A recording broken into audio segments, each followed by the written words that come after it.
Ladies and gentlemen, it's John Basedow. Hello.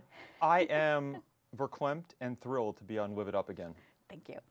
You've been doing a lot of fun things. Tell me about that. What's Red Eye? I have. Well, actually, that was really exciting. I got asked to be, I've been a panelist on a show called The Tea, where I'm doing celebrity gossip for Wet Paint TV, also on OM Gossip on Talk Center America, and I got asked to be on Fox News Red Eye. So I was with Tom Shalhoub, who we are now Twitter buddies. Nice. And got to really, I've been on Fox News a number of times with Fox and Friends and Situation Room when they had that, and then also America's News Headquarters. But this was my first time on the comedy, entertainment, impromptu show. So that was a blast. Now, does that kind of touch back to your early roots about like doing like entertainment reporting? Because you haven't always been the six-pack abs fitness guy, right? You know, yeah, but once you get that, you get pigeonholed into that role. Right. So is it Horrible. fun for you now that you're not just abs? You're yeah, abs plus a lot more. Actually, right? abs plus. Okay, abs plus. We'll go by abs plus. But yes, it's actually really nice to be able to do other things because I did go to school for journalism and doing news reporting. And you know I've been doing news reporting for a few years on like AOL, MSN, Huffington Post, all that with ZMG Media Group for a while. And then I was doing some stuff with TMZ on YouTube. But now I'm getting a chance to host different things in addition to still having roots in fitness, still doing that, but proving that you don't have to be pigeonholed by your first career success. We all like to do many different things. Look at yourself. You've done so many different things, and now you're like the Oprah of television, the second Oprah of television. Yes, and we do love her. I love her so much. You know, I do. I just interviewed Deborah Norville recently, and all the people that like do what I kind of do for a living is that we really take pride in being able to be a cheerleader for others.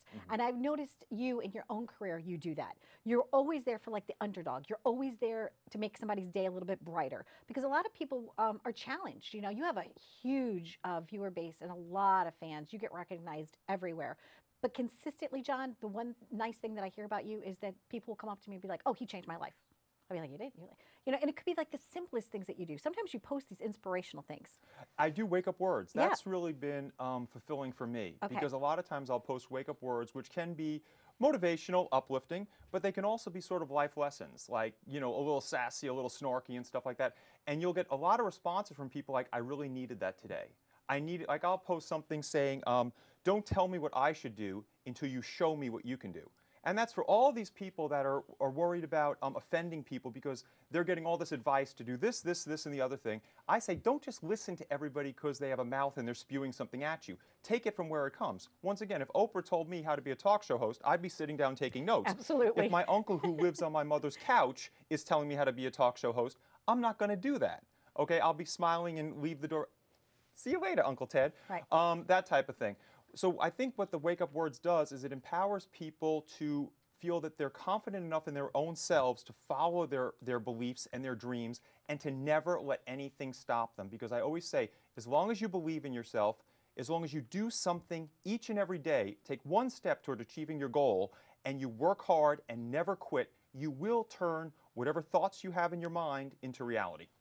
And it's worked for you time and time again. You know, I find that even my grandfather said, consider the source. And that's exactly what you're talking about, you know, and you talk about haters. You talk about like not listening to the haters in your life just to quiet them down.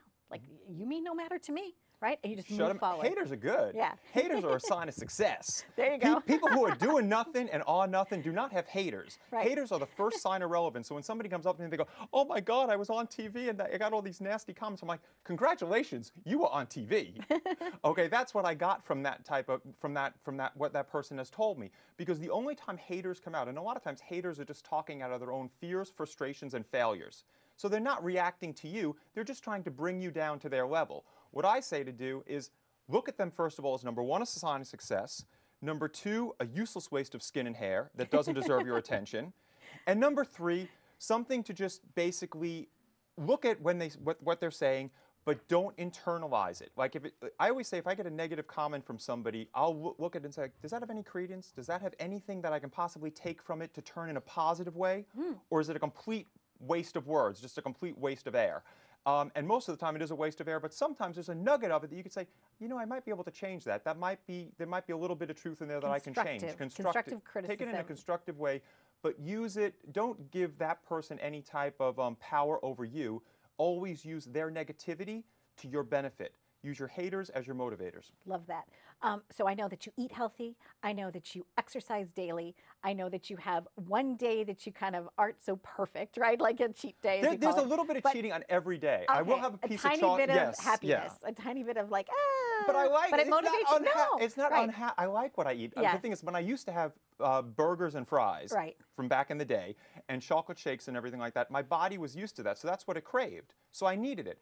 When you do start eating chicken breast and vegetables and salad, as God is my witness, Yep. when you get over the first 4 to 6 weeks of stop craving the garbage you were eating, it's just a biological reality, you will start craving the good stuff. So now if I went back to having a 10-pack of burgers and a big jug of soda, I would vomit because my body's no longer used to it. Whereas like I crave chicken breast and vegetables, but I also crave chocolate, but I'm satisfied with a bite or two. Like one show had asked me about how can you be satisfied with a bite or two? There's actually scientific studies that show what I call the foodgasm, that little feeling of that, oh, I'm craving, yeah, exactly, when you have a bite of something.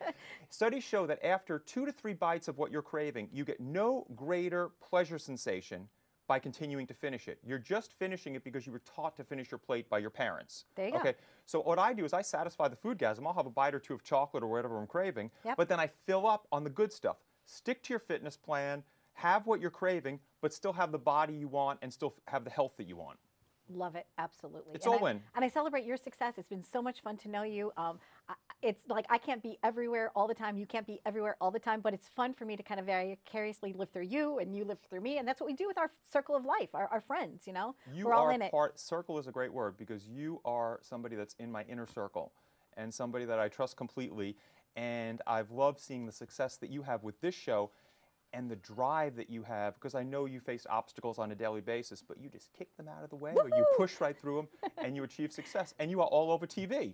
Kudos. Thank you so much. And kudos to you. We love you. Thank you so much. If you have any questions for John and I, you know where to reach us. And thanks for always watching Live It Up. And we want to hear from you. We want to know about your successes in life because we celebrate them. Live It Up TV show. That's it. Thanks for watching.